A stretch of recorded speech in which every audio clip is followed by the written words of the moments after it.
some more advice from Chick Corea from his cheap but good advice, or cheap and good advice, probably not but, cheap and good. It's both of those things. Could be cheap but good, but that's sort of as if good didn't work with cheap somehow, and doesn't always work that way. There's 3 types of work in this world, right? Good, fast, and cheap. You can have 2 at any time. So in this case, it's not fast, as you found out 4 weeks later, but it's good and cheap. So that's what we like. Good and cheap advice from Chick Corea on playing music in a group. Now, as we've said before, this doesn't necessarily apply to just playing in a group. It applies to music of all types. If you're playing yourself, recording, writing music, all of that stuff. Okay? So we've done 8 so far. We're going to go to number 9, which is guide your choice of what to play by what you like, not by what someone else will think. Well, that's pretty much easier said than done, isn't it? I mean, we've always got that a little bit in the back of our mind. What are other people going to think? Even if we're playing in a band, we care what the other guys think. Are we blowing it? Or do we suck? Are we too loud?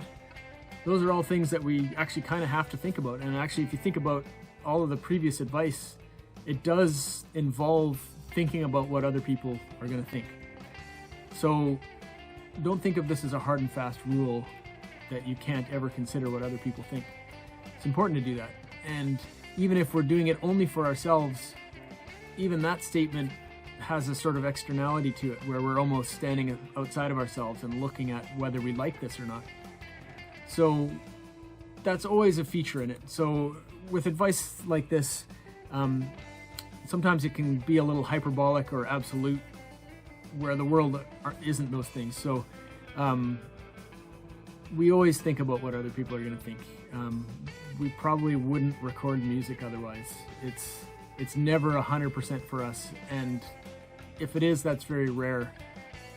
And even if it is, if someone showed an interest in it, wanted to hear it, we'd probably play it for them because we want them to like it. That's just natural. There's nothing wrong with that.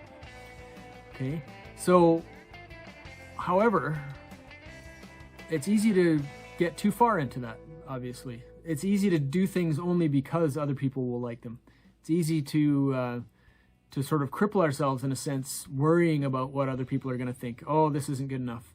I know lots of amazing players, good friends of mine that are great, but their self-editing process is really harsh, and they assume no one will like it, and therefore it's not worth doing. But things are worth doing even if other people don't like them. And I think most people that think no one else likes what they do would be surprised how many people actually do or would like what they do if they had the opportunity to hear it. So you want to do things that you like. I mean, otherwise you don't have any personal interest in doing them in some ways. Yeah, we could play in a cover band of tunes we don't like for money, I guess, but music is not really a route to great riches. I don't know if this is a big surprise to everyone, especially those of you who are musicians, but yeah, this is something you do for the love of it, not for the money of it. So we do have to consider what other people think. It's nice to have an audience. It's nice to have some reinforcement for what you're doing. Those can be positive things in moderation. Just like not caring what people think, that's something that requires a bit of moderation too. Again, there's a middle path there. There's a balance to be struck.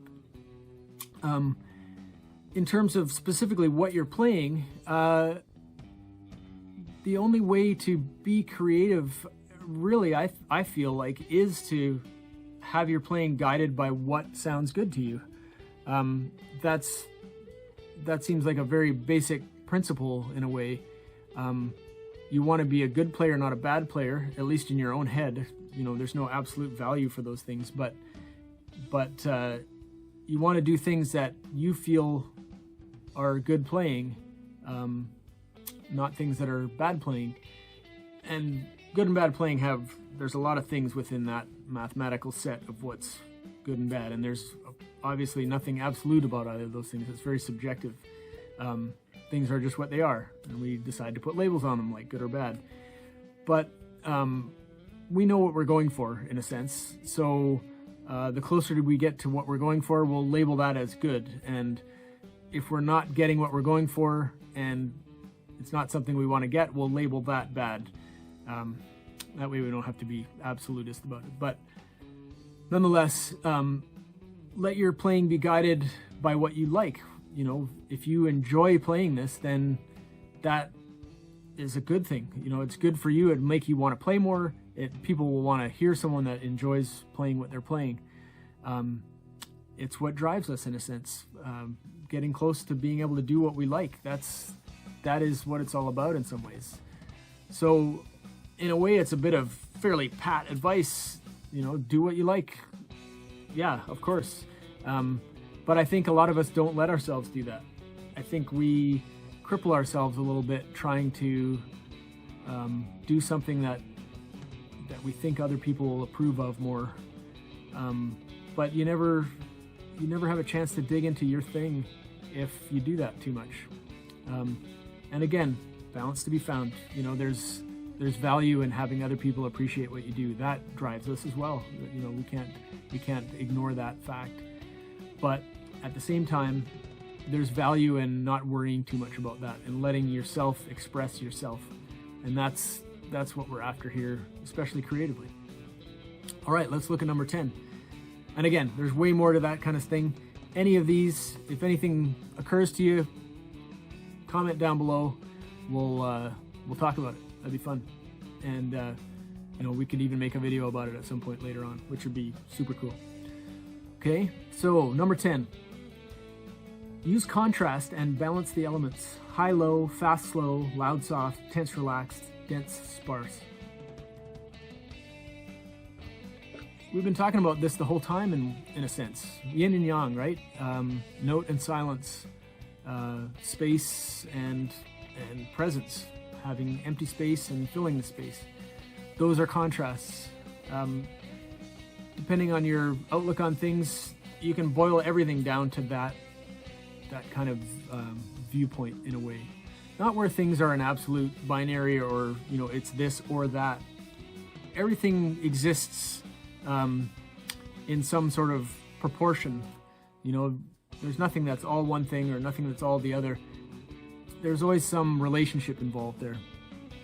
And that's something that we need to remember about when we use these kind of contrast words or yin and yang or this or that. This or that are not separate things. They are things that are in relationship inextricably. They're always in relationship. So we just don't want to lose sight of that. That's a philosophical fine point, I guess.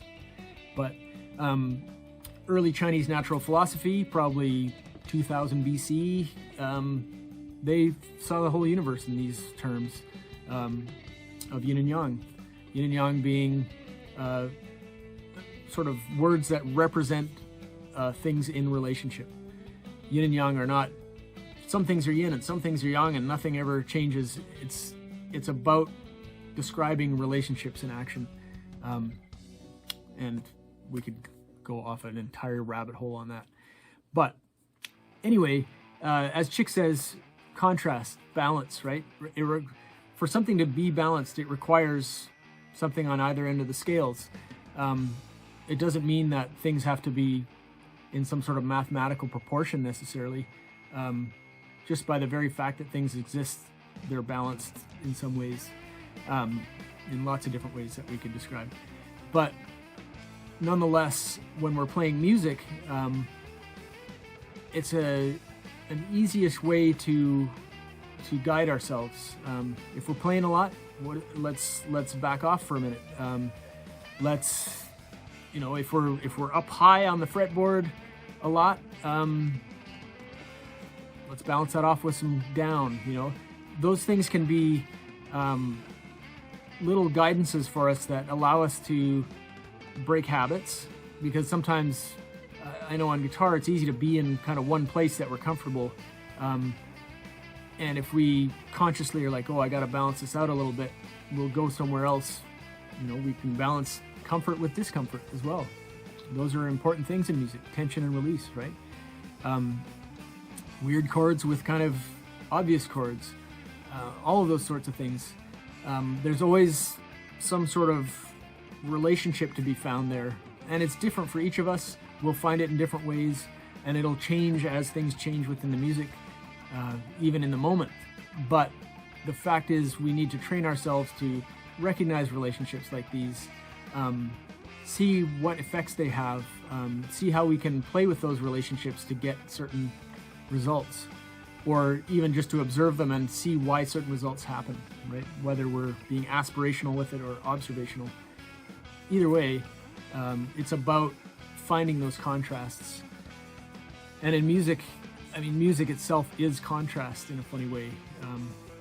Like we said, you know, for notes to exist, silence has to exist. Like, that is the ultimate contrast right there. And that relationship of those things in varying degrees is what gives us music.